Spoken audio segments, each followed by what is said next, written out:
오늘부터 우리가 이제 일곱 나팔 재앙의 말씀을 이제 살펴보게 됩니다.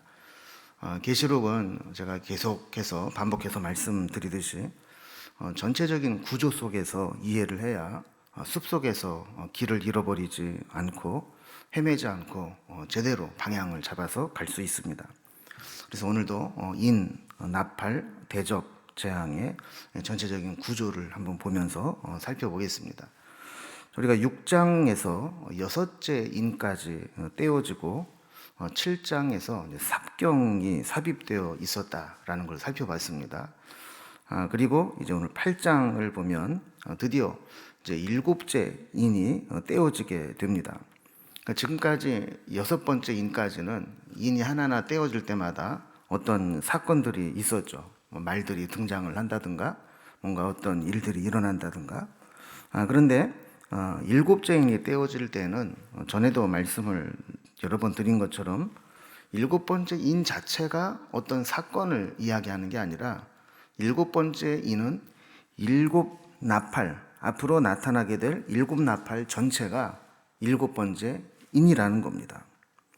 자, 그래서 일곱 인, 일곱 나팔, 일곱 대접, 재앙, 이것을 재앙의 관점에서 정리를 해보면 일곱 인은 재앙의 예고편입니다.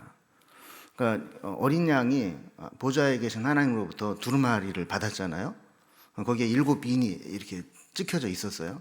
이걸 하나하나 풀어야 되는데 그래야 다 풀어야 그 안에 뭐가 기록되어 있는지를 다 볼 수 있게 되고 그것이 다 열려야 이제 재앙이 시작되는 겁니다. 그래서 지금까지 우리가 여섯 번째 인까지 뗐잖아요. 그리고 이제 일곱 번째 인이 떼어지면서 그 안에 기록되어 있는 내용부터가 이제 일곱 나팔부터 앞으로 이어지는 모든 재앙들입니다. 그래서 이제 드디어 일곱 인이 오늘 본문에서 8장에서 떼어지면서 이제 일곱 나팔로 진행이 되는데 일곱 나팔 재앙은 이제 재앙의 시작입니다. 재앙의 시작이라고 하는 것은 이제 시작이 되기도 하지만 이게 부분적인 재앙이라는 거예요. 아까 우리가 본문을 읽으면서 느끼셨겠지만 3분의 1이라는 표현이 계속 반복해서 나오죠.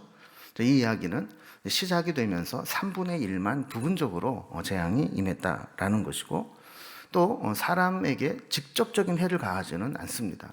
자연재해가 일어나게 되는 부분이 나타나는 것이죠. 자, 그리고 이제 이것이 계속해서 발전되다가 나중에 일곱 대접 재앙으로 넘어가게 되면 그때는 이제 재앙이 완성되게 되고 하나님의 이제 시간표가 재앙의 시간이 끝나게 되는 것으로 나타나게 됩니다. 자, 그러면 이런 전체적인 이 구조 속에서 오늘 본문을 생각을 하면서 이제 본문으로 이제 들어가 보겠습니다. 자, 1절을 보면 일곱째 인을 떼실 때에 하늘이 반 시간쯤 고요하더니 이렇게 시작을 합니다. 자, 하늘이 반 시간쯤 고요했다.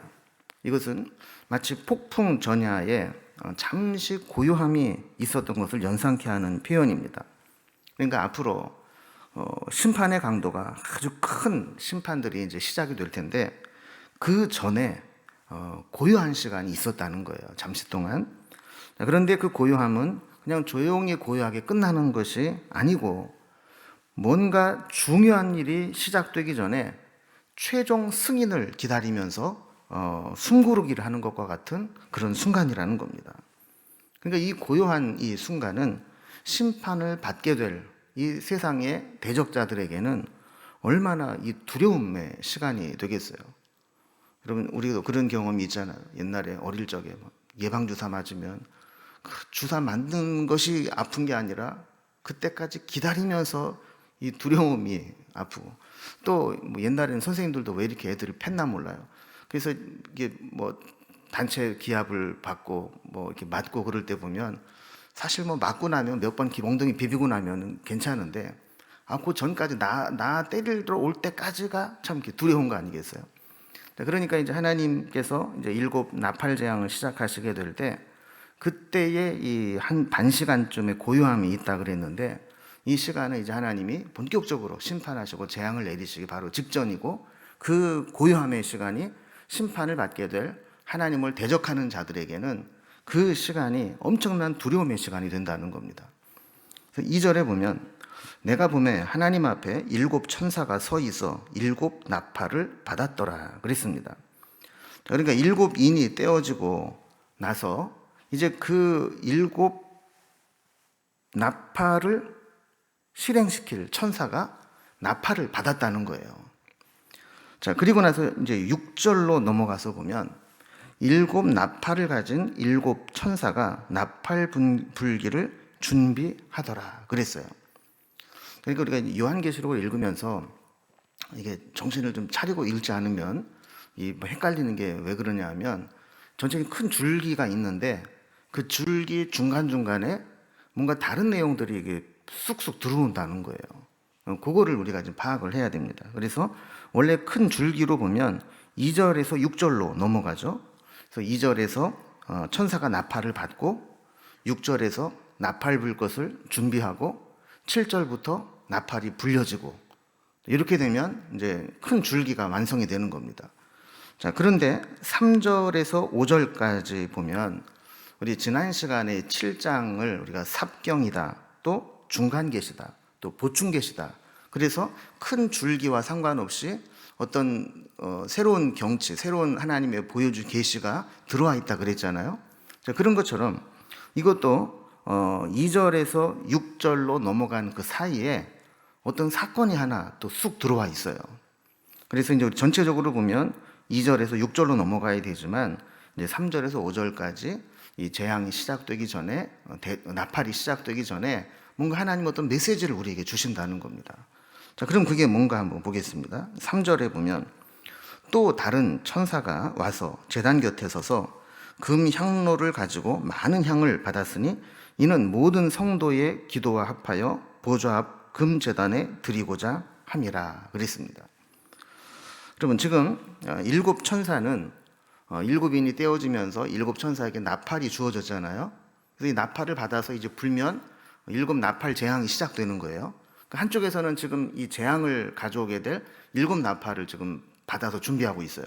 그런데 또 다른 한쪽에서는 다른 천사가 제단 곁에 서서 금 향로를 가지고 많은 향을 받았다 그래요. 그런데 이 향과 모든 성도의 기도를 합하여 보좌 앞 금 제단에 드리려고 준비하고 있다는 겁니다. 이 보좌에는 누가 계십니까? 하나님이 계시죠. 자, 그래서 여기에서 이 모든 성도의 기도와 합하여 라고 말씀을 하는데, 여러분, 어느 공동체가 건강한 공동체냐면 그 공동체가 함께 기도로 합해질 수 있는 공동체. 여러분, 우리 교회가 함께 공통의 기도 제목을 가지고 늘 기도하는 제목이 뭐가 있어요? 이렇게 물어봤을 때 성도들이 우리 교회는 이걸 위해 기도합니다. 이렇게 딱 나올 수 있으면 그 공동체는 좋은 교회죠. 또 여러분의 가정에 여러분의 식구들이 우리 가정에 공통의 기도 제목이 뭐가 있습니까? 라고 물었을 때 우리 가정은 이거를 위해 기도합니다. 라고 말할 수 있는 가정이 좋은 교회죠. 그래서 이렇게 합심해서 마음을 모든 성도의 기도와 합하여 함께 이렇게 기도할 때 하나님은 그 기도를 외면치 않으신다는 겁니다. 그러면 이 말씀을 우리가 좀 상상해서 시각화해서 한번 머릿속으로 한번 그려보세요. 천사가 지금 금 향로를 하나 이렇게 들고 서 있습니다. 그러면 향로가 뭡니까? 향로는 우리가 잘 아는 대로 향을 피울 때 그 향을 담아두는 용기잖아요. 자, 그런데 성경에서 이 향은 성도의 기도를 상징하는 것으로 나타납니다. 우리가 이미 살펴봤듯이 요한계시록 5장 8절에 보면 그 어린 양 앞에 엎드려 각각 검은고와 향이 가득한 금대접을 가졌으니 이 향은 성도의 기도드리라 그랬어요. 그러니까 향이 뭐라고요?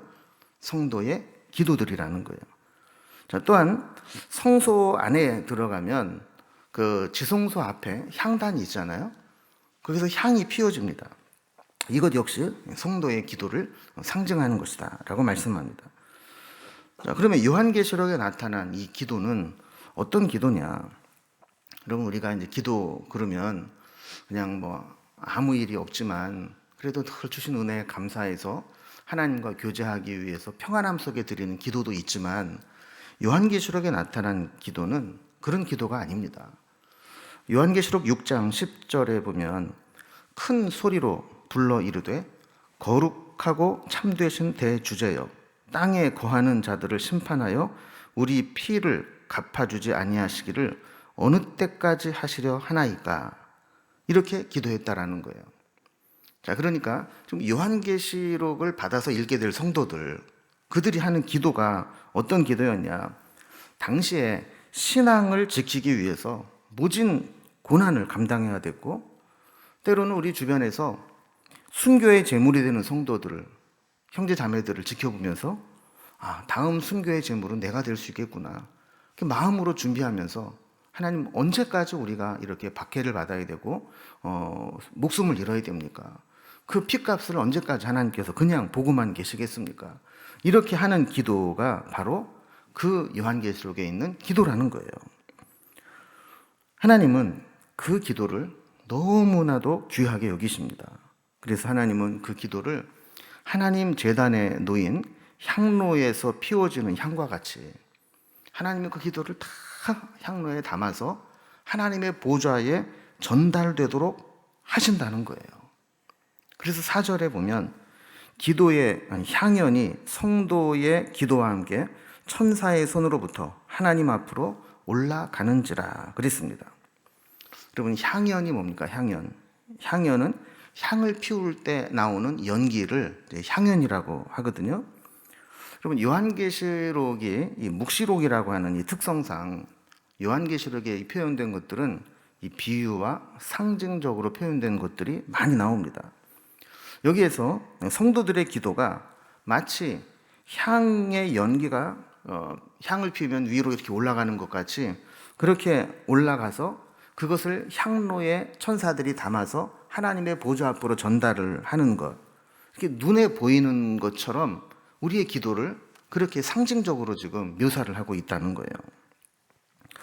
그러면 우리가 이것을 문자적으로 이렇게 받아들여서 우리가 막 기도하면 이게 향이 돼가지고 막 올라간다, 이렇게 문자적으로 받아들이는 것도 좀 무리가 있겠지만, 그럼 우리가 이걸 상징적으로 잘 해석을 하고 마음에 담아두면 우리가 기도할 때 얼마나 힘이 되는지 모릅니다. 여러분, 우리가 기도할 때 이 기도는 그냥 허공으로 막 흩어져서 사라져버리는 게 아닙니다. 우리가 하나님 앞에 기도할 때 하나님은 그 기도를 아주 귀하게 여기시고 아주 소중하게 그 향로에 담아서 하나님께 그대로 전달되도록 그렇게 하나님께서 우리의 기도를 기억하신다는 거예요. 여러분, 기도하실 때 그걸 좀 머릿속으로 상상하면서 기도를 하시는 거는 괜찮을 것 같아요. 그래서 그렇지, 내가 이 기도하는 거는 그냥 하소연도 아니고 그냥 푸념도 아니고 내가 하나님을 향해서 기도하게 될 때 하나님은 내 기도를 그 향로에 소중히 담아서 하나님께서 그것을 꼭 기억하고 계시지, 이런 것을 마음에 품고 기도하게 되면 우리가 기도할 때 힘을 얻고 지치지 않는 동력을 얻게 될 수 있습니다. 그 다음에 나오는 말씀이 또 중요합니다. 5절에 보면 천사가 향로를 가지고 제단에 불을 담아다가 땅에 쏟음에 우레와 음성과 번개와 지진이 나더라 그랬습니다. 여러분, 향로 안에는 향과 함께 뭐가 있었어요? 성도들의 기도가 있었죠. 근데 하나님께서 그 기도를 다 받으셨어요. 그리고 났더니 천사가 그 향로에 제단에 불을 담아가지고 땅에다가 쏟았어요. 그랬더니 이 땅에 우레와 음성과 번개와 지진이 일어났다라는 거예요. 여러분, 이 네 가지 현상, 우레, 음성, 번개, 지진, 이게 사실 보면 이 중에 하나만 나타나도 우리는 아이고 엄마야 하면서 두려움을 느끼잖아요. 그런데 이 네 가지가 한꺼번에 일어납니다. 천둥이 치고 번개가 촤촤 갈라지고 엄청난 음성 같은 소리가 나고 그리고 막 땅에 갈라지는 지진이 막 일어나고, 여러분, 이런 일들이 한꺼번에 일어나게 된다라고 하는 것은 한편으로는 하나님의 임재와 하나님의 현현이 나타나는 것을 상징화한 거예요. 그러니까 이제 기도를 하나님이 받으시고 기도의 응답으로 불을 쏟는데 하나님이 임하시게 되면서 앞으로 하나님이 이 땅에 내릴 재앙에 대해서 이제 이런 일들이 일어나게 될 전조 증상으로 나타나게 되었다라는 겁니다. 여러분, 그렇다면 기도를 담았던 이 향로에 제단에 불을 담아서 땅에 쏟을 때 이제 일곱 나팔이 시작된다, 이런 재앙이 시작된다라는 것은 무엇을 의미하는 걸까요? 왜 하필 그런 과정을 큰 줄기 가운데 하나님이 보여주시고 집어넣게 하시면서 그 사건, 그 향로에 불을 담아서 이 땅에 내리는 이 사건을 보여주셨을까요? 그것은 앞으로 전개될 일곱 나팔 재앙은 악한 자들이 믿음의 사람들을 괴롭히기 위해서 내리는 재앙이 아니라, 아까 그 향로에 뭐가 담겼다고 그랬죠? 성도들의 기도. 그 기도를 받으시고 거기에 불을 담아서 내리셨다라고 하는 것은 하나님께서 성도들의 기도의 응답으로 이루어지는 재앙이라는 거예요. 자, 이렇게 하나님 앞에 올려진 성도들의 기도, 그 기도를 하나님이 들으시고 앞으로 이 나타나게 될 재앙으로 임하게 될 나팔 재앙들은 이 세상 권력을 가지고 성도들을 핍박하는 자들에 대한 하나님의 심판이고, 또 그들에게 고통당하면서 하나님 앞에 부르짖어 기도했던 성도들의 기도의 응답이라는 겁니다. 그러니까 앞으로 이런 재앙들이 나타나고 이런 마지막 때의 징조들이 나타나도 성도들은 두려워해야 돼요? 두려워할 필요가 없어요? 두려워할 필요가 없어요. 왜냐하면 이 말세에 나타나는 이런 징조들은 하나님께서 성도들을 구원하기 위해서 준비하시는 작업들이기 때문에 우리는 두려워할 필요가 없다라는 거예요. 그래서 오늘 말씀을 보면 악을 행하고 믿음으로 사는 자를 핍박하는 자는 결국 성도들의 기도로 무너지게 됩니다. 여러분, 우리는 우리의 원수 같은 사람도 내가 원수를 갚으려고 할 필요가 없어요. 하나님 앞에 기도하면 그 기도를 들으신 하나님이 알아서 처리를 다 하시는 거예요. 역사의 큰 흐름 속에 하나님을 대적하고 하나님과 원수되었던 자들은 그들에게 핍박을 당하고 고난당한 자들이 얼마나 많은 기도를 했겠습니까? 그 기도를 하나님이 들으시고 하나님께서 그 기도의 응답으로 그들을 무너뜨리신다는 거예요. 야고보서 5장 16절에 보면 의인의 간구는 역사하는 힘이 큼이니라. 여러분, 우리의 기도는 이 땅에서 당장 보기에는 당장 뭔가 역사가 일어나고 당장 뭔가 힘 있는 것처럼 보이지 않고, 세상 사람들이 볼 때는 아유, 저거 무능한 사람들이나 그냥 하나님 찾고 그러는 거지, 저거 아무것도 아니야, 이렇게 볼지 모르지만 사실은 우리가 기도할 때 하늘에서는 엄청난 일을 일어나게 만드는 힘이 그 기도 가운데 있다라는 것을 우리가 기억해야 됩니다. 하나님은 하나님의 뜻대로 하나님의 역사를 움직여 가시지만 그 섭리한 가운데에는 성도들의 기도를 들으시고 응답하심으로 함께 이루어 가시는 일들이 있다라는 겁니다. 우리는 우리의 기도가 하나님께 소중히 전달되고 하늘에서 내 기도를 담았던 향로가 쏟아짐으로 이 땅에서 하나님의 기도의 응답이 이루어진다라고 생각하면 여러분, 기도할 때 힘이 나지 않습니까? 내 기도를 담았던 그 향로가 하나님 앞에 다 드려진 바 되고 그 향로가 다시 이 땅에 기울어지면서 하나님의 응답이 이 땅에 다 이루어지게 되고, 여러분, 마지막 때에 이제 더 센 재앙, 더 강도 높은 재앙이 쏟아질지라도 이것은 우리의 기도의 응답으로 이루어지는 것이고 하나님께서 역사의 마지막에 이루어지는 것이니 이런 재앙이 실현되어도 두려워하지 말라고 이 향로에 담겨진 기도의 이 이야기를 이 중간에 딱 집어넣어 주신 겁니다. 마치 우리가 지난 7장에서 14만 4천 명 얘기를 살펴봤잖아요. 이 14만 4천 명은 1등부터 14만 4천 등까지만 구원받는다가 아니라 구원받는 모든 백성들, 믿음으로 살았던 모든 사람들을 하나님께서 하나님 나라 백성으로 삼으신다. 그러니까 우리는 그 14만 4천의 상징적인 그 숫자에 다 들어가 있는 자들이니까 이러한 재앙과 심판이 있어도 두려워하지 말고 하나님 나라를 기다리면 된다. 이거를 보여주기 위해서 7장에서 14만 4천이라는 삽경을 넣어두었다고 그랬잖아요. 그런 것과 마찬가지로 이제 일곱 나팔이 시작되기 전에 하나님께서 이 향로에 담겨진 기도의 모습을 보여주시면서 우리가 마지막 때에 기도로 무장하고 기도로 준비하면 하나님께서 그 기도를 들으시고 우리를 믿음으로 승리하게 하실 것이다. 그러니까 우리가 어떤 어려움이 오더라도, 말세에 어떤 재난이 오고 말세의 징조들이 나타나도 우리는 두려워할 것이 아니고 기도로 하나님 앞에 엎드리면 된다. 이거를 보여주는 겁니다. 자, 이제 7절부터 나팔이 불리기 시작하면서 이제 재앙이 시작됩니다. 여러분, 나팔은 성경에서 크게 두 가지 용도로 사용됩니다. 하나는 찬양을 할 때 악기로 나팔을 사용을 합니다. 그러나 여기에서의 나팔은 찬양할 때 부르는 악기로서의 나팔이 아니라 이스라엘 백성들에게 하나님의 어떤 명령을 전달하는 수단으로 나팔이 사용되는 거예요. 그래서 출애굽한 백성들이 애굽을 떠나서 광야를 지나갈 때, 그럼 말이 그렇지 60만 명이나 되는 사람들을 어떻게 통제를 하겠어요? 그때 하나님이 주신 방법이 뭐냐면 나팔을 부는 거죠. 그래서 뭐 길게 불면은 출발을 하고, 울려서 불면은 족장들이 나오고, 또 어떻게 불면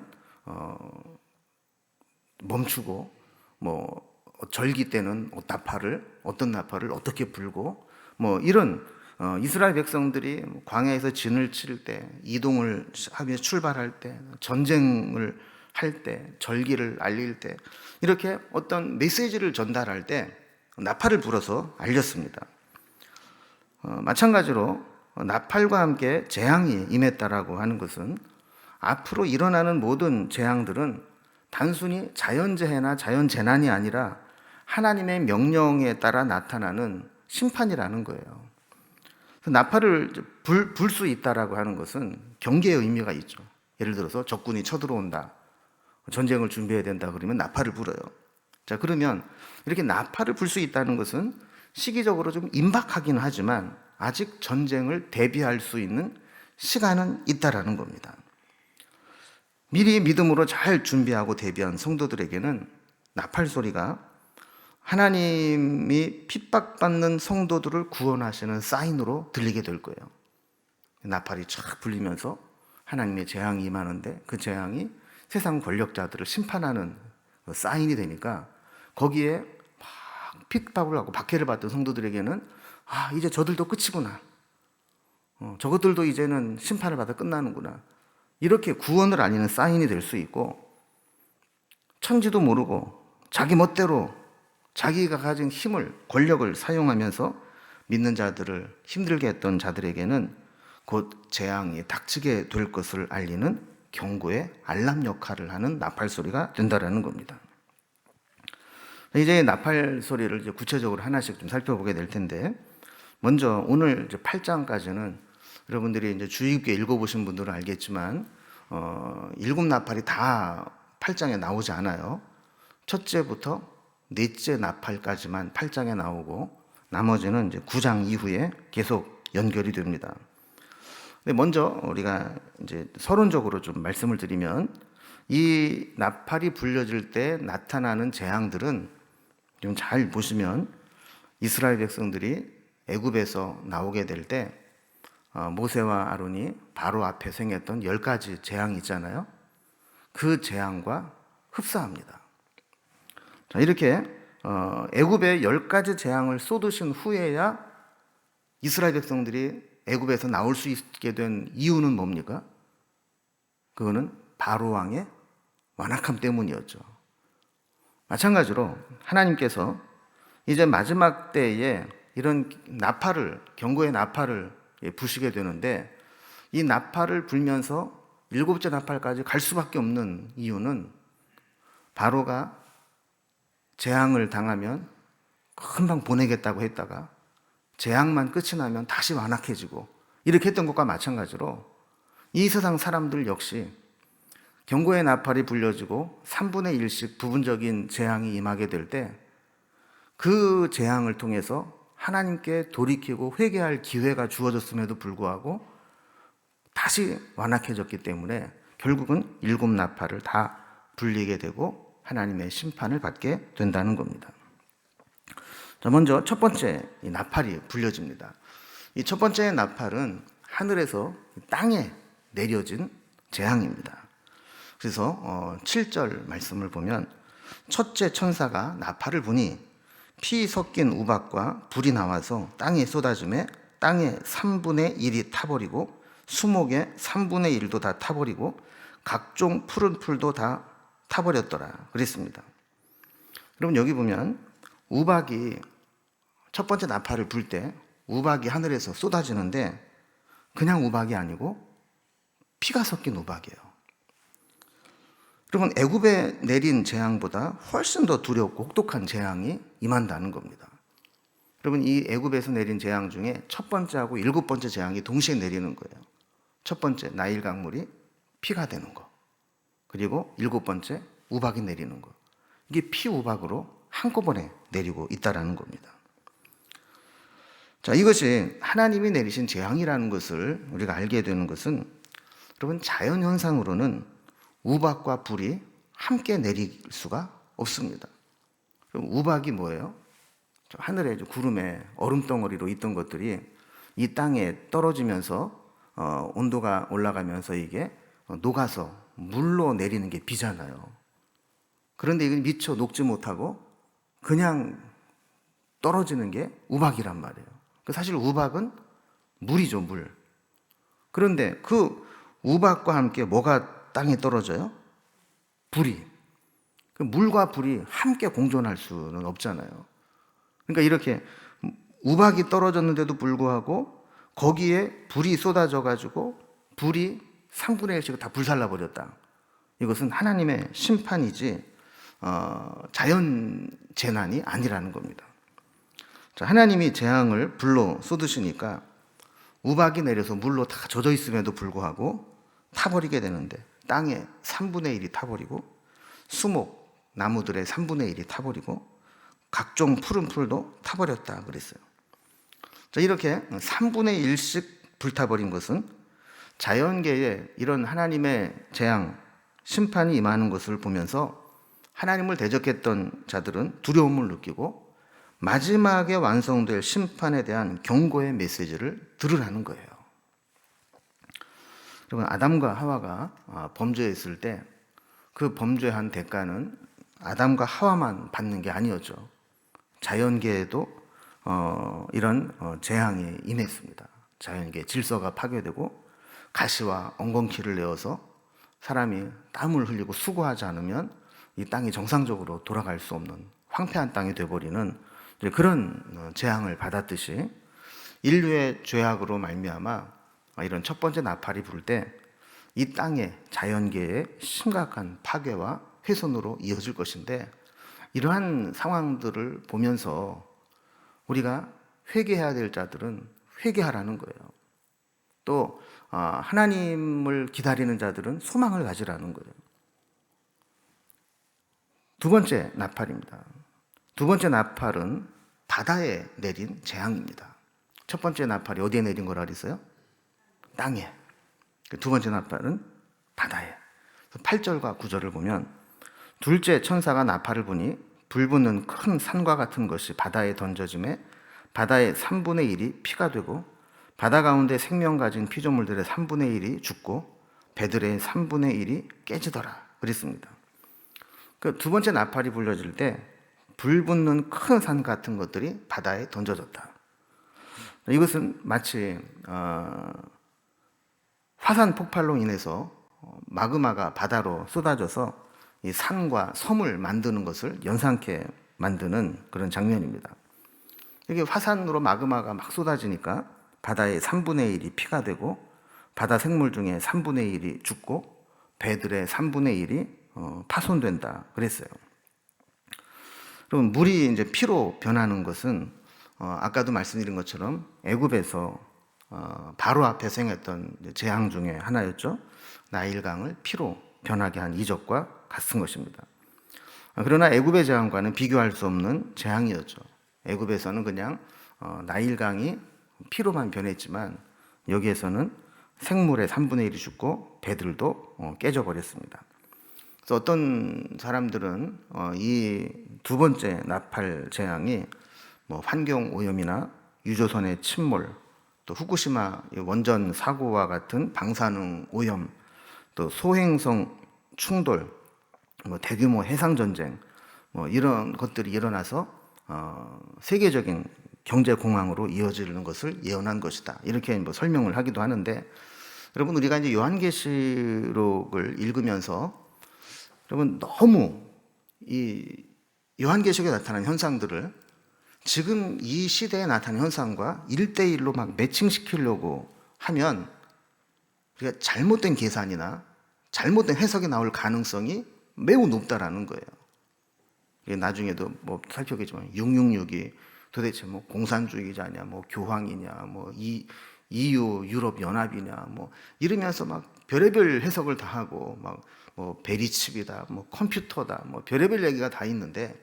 이렇게 요한계시록에 나와 있는 것들을 지금 이 시대에 있는 것과 막 굳이 막 연결을 시키는 것은 임박한 종말 사상을 우리에게 심어주어서 뭔가 잘못된 신앙을 갖게 만드는 그런 오류를 범할 수 있기 때문에, 이런 현상들을 보면 마지막 때에 점점 더 이런 일이 일어나겠구나, 그러니까 우리가 더 깨어 있어야지, 이 정도로만 생각을 해야지, 지금 여기 뭐 후쿠시마가 터져가지고 오염수를 방출한다고 하는데 바다 3분의 1이 피가 되고 이게 또 뭐 3분의 1 생물들이 죽고 이게 일곱 나팔 중에 이제 벌써 그 두 번째 나팔 불린 거 아니야? 뭐 이렇게 해석을 해서 조바심을 가질 필요는 없다라는 겁니다.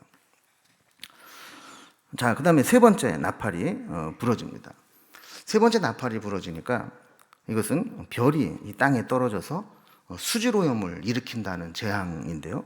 10절과 11절을 보면 셋째 천사가 나팔을 부니 횃불같이 타는 큰 별이 하늘에서 떨어져 강들의 3분의 1과 여러 물샘에 떨어지니 이 별 이름은 쓴 쑥이라. 물의 3분의 1이 쓴 쑥이 되매 그 물이 쓴 물이 되므로 많은 사람이 죽더라 그랬습니다. 여러분, 셋째 천사가 나팔을 불 때 어떤 현상이 일어났다고요? 횃불같이 타는 큰 별이 하늘에서 땅으로 떨어졌다는 거예요. 근데 이 별의 이름이 뭐냐면 쓴 쑥이라는 겁니다. 그럼 우리나라 사람은 못 먹는 게 없고 아무리 쓴 것도 약으로 해 먹잖아요. 그래서 쑥을 우리는 뭐 떡도 해 먹고 무쳐도 먹고 버무리도 해 먹고 또 뭐 몸에 좋다고 해가지고 또 뭘 액기스도 뽑아 먹고 환으로도 만들어 먹고 뭐 그렇게 하지만, 성경에서의 쑥은 우리에게 고통을 주는 존재입니다. 그래서 이 별이 떨어졌는데 이게 쓴 쑥이라는 별이라는 거예요. 근데 이 별이 이 땅에 떨어지면서 물을 오염시키게 되는데 그 물을 못 먹으니까 많은 사람들이 죽게 된다는 겁니다. 그러니까 엄청난 수질 오염으로 인해서 식수를 얻지 못해서 죽는 사람이 생기게 된다라는 거죠. 그래서 이게 도대체 뭐냐, 도대체 뭐가 떨어졌냐 그랬을 때 이거는 우리가 좀 아직까지는 모르는 거죠. 그러나 어쨌든 인간의 욕심이 쓴 쑥과 같아서 서로에게 깊은 상처를 주고 해를 끼치는 그런 세상이 될 것이다. 이렇게 이제 뭐 영적으로 해석을 해보기도 합니다. 자, 마지막 네 번째, 오늘 살펴보게 될 마지막 네 번째 나팔이 불 때 천체의 대격변이 일어납니다. 12절과 13절을 보면요, 넷째 천사가 나팔을 부니 해 3분의 1과 달 3분의 1과 별들의 3분의 1이 타격을 받아 그 3분의 1이 어두워지니 낮 3분의 1은 비추임이 없고 밤도 그러하더라. 내가 또 보고 들으니 공중에 날아가는 독수리가 큰 소리로 이르되 땅에 사는 자들에게 화가 있으리니 이는 새 천사들이 불어야 할 나팔 소리가 남아 있음이로다 하더라 그랬습니다. 자, 넷째 나팔이 불려질 때 해의 3분의 1, 달의 3분의 1, 별의 3분의 1이 타격을 받아 어두워진다. 또 어떤 사람은 이거를 보면서 좀 미세먼지가 일어나서 낮이 해가 잘 안 보이고 또 너무 빛이 많아가지고 밤에 별도 안 보이고 이게 이제 바로 이거다 이렇게 이야기를 하는데 사실 뭐 그렇게까지 우리가 뜯어다 붙일 이유가 있을까 하는 생각이 들기도 합니다. 어쨌든 이 계속되는 재앙으로 인해서 땅도 자연이 훼손되고 또 바다도 문제가 생기고 거기에다가 또 수질오염도 생겨서 가지나 좀 사는 게 막 힘든데 거기다가 뭐 세상까지 어두워져요. 그럼 사람들이 얼마나 마음에 부담이 되고 두려움과 공포가 밀려오겠어요. 근데 이때 공중에 날아가는 독수리가 한 마리 보입니다. 근데 이 독수리가 이 땅에 이런 막 나팔이 불리면서 재앙이 임하는 그 땅에 있는 사람들에게 화를 3번 외치면서 화가 있으리라 이러면서 날아갔다는 거예요. 자, 그러면서 왜 보통 이제 강조를 하면 2번은 하는데 화를 3번이나 얘기를 했을까 이제 궁금해할까봐 설명을 뒤에 붙여놨어요. 13절에 왜 그랬다는 거예요? 앞으로 남은 3번의 나팔이 남아있기 때문에 그렇게 했다라는 겁니다. 자, 그러면 뭐 왜 굳이 여기에서 4번째 나팔까지 불고 중간에 독수리가 지나가고 나머지 나팔이 불릴까? 이것은 지금까지 살펴본 4개의 나팔은 앞으로 남은 나팔과는 구별이 안 될 정도라는 거예요. 앞으로 남은 이 나팔 재앙이 지금 4개는 약과다 싶을 정도로 그렇게 더 센 재앙이 오게 될 것이기 때문에 차원이 다른 재앙이라는 것을 구분을 짓기 위해서 4개의 나팔이 불려지고 잠시 독수리가 지나가면서 이제 3개 더 남았어. 이렇게 하고 이제 지나갔다라는 거예요. 지금까지 살펴본 나팔 재앙의 특징은 주로 3분의 1이라고 하는 제한된 범위 내에서 일어나고 있는 특성이 있었죠. 3분의 1만 재앙이 임했다라고 하는 것은 아직 3분의 2는 남아있다는 것이고 또 이것은 대접재앙까지 가게 되면 이 3분의 2마저도 완전히 심판을 받게 될 것이다 라는 겁니다. 자, 그러면서 3분의 1만 이렇게 살짝 건드려 놓은 것은 회개할 수 있는 여지를 남겨두고 기회를 주셨다는 거예요. 이런 이 말세의 징조들을 보면서 깨어있는 사람들은 내가 이제 마지막을 준비해야지. 또 우리가 나이 들어가면서 이제 몸도 마음도 옛날 같지 않고 한 해 한 해 틀려질 때 어떤 분이 옛날에 그런 말씀을 하셨거든요. 옷장을 정리하면서 겨울옷을 집어넣고 봄옷을 꺼내면서 내가 다음 겨울에 이 옷을 입을 수 있을까? 그러면서 이제 그 자신을 돌아봤다라는 거예요. 이런 이제 마지막의 징조를 보면서 우리가 하나님 앞에 더 깨어있고 더 회개하고 더 거룩하게 살려고 하는 그런 기회로 삼는 자들에게는 이 3분의 1의 재앙이 오히려 우리를 영적으로 깨어있게 만드는 경고의 알람 역할을 하게 되는 겁니다. 그러나 3분의 1의 재앙을 보고도 전혀 자기를 돌아보지 않고 회개하지 않고 마지막을 준비하지 못하는 자에게는 결국은 더 큰 심판으로 멸망하게 될 때 손을 쓸 수가 없게 된다는 겁니다. 지금까지 4 나팔의 심판은 사실은 빠르게 진행이 됐어요. 그래서 4개의 나팔이 불려지는 게 7절에서 그냥 빨리빨리 기록이 되고 넘어갔어요. 그런데 다음 시간에 살펴보게 될 5번째, 6번째 나팔 재앙은 더 천천히, 더 심하게, 더 복잡하게 재앙이 임하게 되는 것을 보게 됩니다. 오늘 말씀을 이제 마무리합니다. 이 세상에 하나님이 계획하신 재앙과 심판은 하나님의 시간표대로, 하나님의 일정대로 진행이 될 것입니다. 이러한 마지막 때를 살아가는 성도들은 그러한 현상들을 보면서 두려워할 게 아니라 우리는 믿음으로 준비하면 된다라는 겁니다.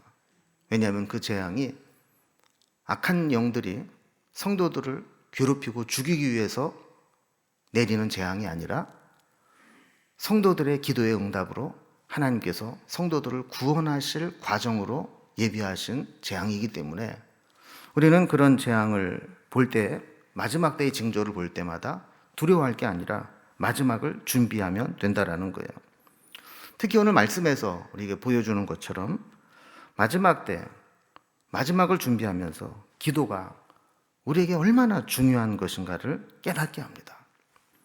하나님은 하나님의 계획을 우리에게 이렇게 요한계시록의 모습들을 통해 보여주면서 우리가 하나님의 그 시간표 속에 마지막을 하나님과 함께 말씀 속에서 하시기를 기다리는 겁니다. 여러분, 우리에게 정말 두려운 것은 마지막 때 우리가 당해야 되는 재앙이 아닙니다. 하나님이 우리를 죽이려고 주는 재앙이 아니기 때문에. 그럼 뭐를 우리가 두려워했냐? 이러한 재앙을 보고도 교만함을 버리지 못하고 영적으로 깨어있지 못하고 우리의 잘못과 죄악된 부분에서 돌이키지 못하는 완악함, 그게 진짜 우리를 두렵게 만드는 것이 되어야 한다는 겁니다. 마지막 때 수많은 종말의 징조들이 나타나고 재앙이 임하는 것은 천국을 사모하면서 이 힘겨운 세상에서 믿음으로 살아가는 성도들의 기도의 응답입니다. 기도는 죄악이 판치고 믿음으로 살기 힘든 이 세상을 사는 성도들이 하늘과 연결되는 유일한 통로입니다.